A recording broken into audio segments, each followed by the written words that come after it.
Pas de luxe, merci d'être avec nous.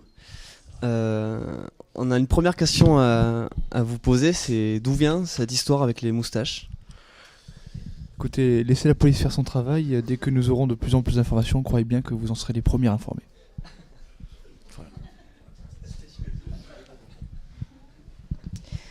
7 ans d'existence avec l'arrivée en 2010 de Lily Boy au chant. Est-ce que son arrivée a changé quelque chose à votre façon de travailler?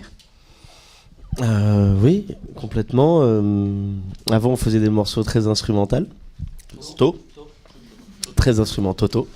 Et du coup, ça nous a permis d'imaginer la musique autrement, en posant des voix, en cherchant des voix. Donc ça a changé pas mal de choses, ouais. Et puis ça a fait que c'est devenu un petit peu plus, même si on n'aime pas ce mot, grand public, parce qu'une voix c'est plus simple. Donc ça a changé pas mal de choses dans notre musique, ouais. Ça nous a ouvert. Comme, ouais, bien ouvert. Comme une fleur qui s'ouvre. Ou une porte, ouais. Ouais, enfin n'importe. 2014, c'est une année riche en concerts pour vous. Vous retenez quoi de cette tournée?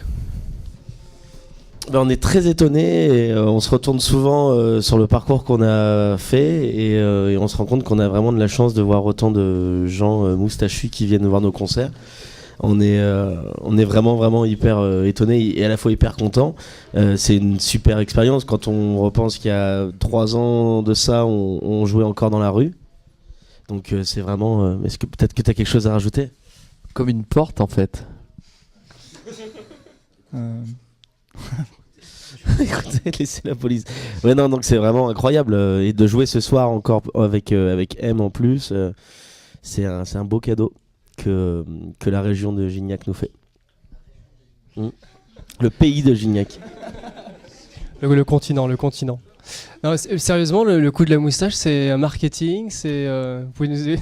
Listen, 12, police, lettre. Listen. Tu n'auras pas plus de réponses là-dessus.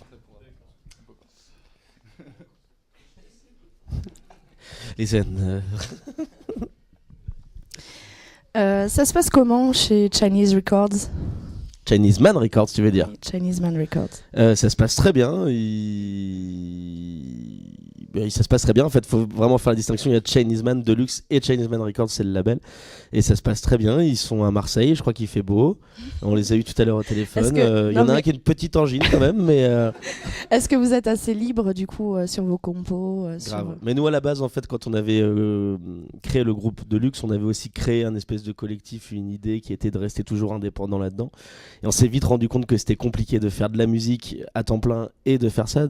On a eu la chance de rencontrer Chinese Man Records qui a exactement la même idéologie que nous, c'est-à-dire de rester indépendant, de faire les choses qui leur plaisent, de faire la musique sans être brimé, sans avoir de limites. Donc c'est exactement ce qui nous plaît et ça se passe très bien et on est très content là-dessus. D'ailleurs, on est en tournée tout le temps en ce moment et ils sont pas tout le temps sur notre dos à nous dire comment et pourquoi donc c'est vraiment important pour nous de garder ça. On est en fait Deluxe chez Chinese Man Records, mais on reste quand même Deluxe, une grosse entité à part entière, quoi. Comment en arrive-t-on à la BO d'un film? Ouais. Bah, par hasard. Par hasard. Nous, on faisait de la musique tout simplement. C'était l'époque où on avait que Polishing Peanuts de sortie, je crois. On n'avait pas encore sorti notre album. C'était le premier EP. On s'est fait appeler par hasard par PEF. Donc vraiment, PEF, c'est Pierre-François Martin Laval, tu sais, le petit là. Ouais.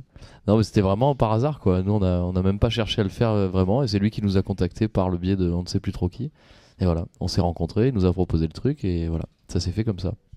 La rencontre, en tout cas, était par hasard. Et le travail est différent du coup? Ah ça, par contre, ça, toi, t'as la réponse. Ah oui. Bah oui, c'est différent puisque pour une fois, on a composé un petit peu de la musique avec des images d'un film, avec des scènes, tout ça. Et on a adoré ça parce que c'est différent de faire un album vraiment avec nos musiques, machin. On s'est adapté. Et il a pris quelques morceaux à nous aussi déjà faits. Mais c'était vraiment cool de composer ensemble, différent quoi. La belle phrase que tu avais dit, c'était on a mis notre musique au service. Voilà, on a mis la musique au service de l'image. C'est pour se la péter ça. Quand on dit ça. Voilà. Est-ce que vous auriez des coups de cœur musicaux, des groupes à faire découvrir à nos auditeurs? Bah oui, en ce moment, on aime bien Hiatus Coyote. Voilà, si vous pouvez aller voir. Sinon, il y a Asteroid Galaxy Tour, c'est vachement bien.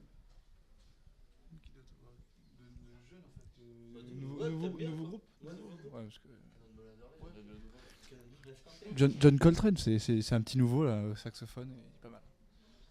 Voilà, non, je sais pas si vous avez d'autres idées.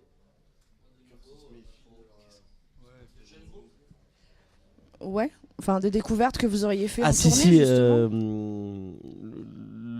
je me rappelle plus. Ouais. Ah Ah oui. c'est Tame Impala. Là c'est nouveau, c'est un nouveau groupe australien. Si. 3, hein. Voilà quoi. On n'aime pas trop les autres en fait.